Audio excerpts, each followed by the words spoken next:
விநாயகருக்கு ரொம்பவே பிடிச்ச லட்டு ரெசிபி தான். வீட்லயே ரொம்ப சிம்பிளா எப்படி பண்றதுன்னு பார்த்துடலாம். நான் இன்னைக்கு வந்து அவல் தான் எடுத்திருக்கேன். இந்த கப்ல வந்து ஒரு 3/4 கப் வந்து அவல் எடுத்துக்கிறேன். ரொம்பவே கம்மியான குவான்டிட்டி தான் ரெடி பண்ண போறேன்.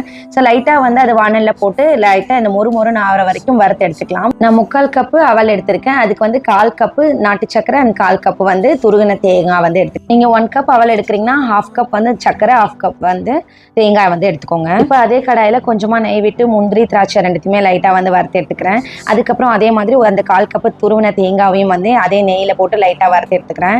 எதுக்கு தேங்காய் வறுத்து எடுக்கிறோன்னா கொஞ்சம் டேஸ்ட் சூப்பராக இருக்கும். அதே சமயத்தில் வந்து பார்த்தீங்கன்னா லட்டு வந்து ஒரு 1 வீக் வச்சிருந்தாலும் வெளியில் கெட்டு போகாமல் இருக்கும். அதுக்கப்புறம் இந்த வறுத்த அவல் வந்து நல்லா ஆறிடுச்சு இல்லையா, அதை வந்து மிக்ஸி ஜாரில் போட்டு ரொம்ப ஃபைனாக அரைக்கூடாது, கொஞ்சம் கொரப்பா அரைச்ச அவல் கூட இந்த அளந்து வச்சிருக்கிற நாட்டு சர்க்கரையும் சேர்த்து லைட்டாக ஒரே ஒரு தடவை அரைச்சிட்டு நம்ம தேங்காய் வறுத்து வச்சிருக்க இல்லையா, அது கூட இது எல்லாத்தையும் சேர்த்து நல்லா மூணுத்தையும் கலந்து விட்டு இந்த கலர் சேர்க்கறது வந்து உங்களுக்கு ஆப்ஷனல் தான். நான் வந்து ஒரு டபுள் மைண்டோட தான் இருந்தேன். நிறைய மிக்ஸ் பண்ணேன், பட் கொஞ்சமாக தான் ஊற்றினேன். ஏன்னா வந்து ஃபுட் கலர் வந்து சேர்க்காம பண்ணுறது ரொம்பவே நல்லது.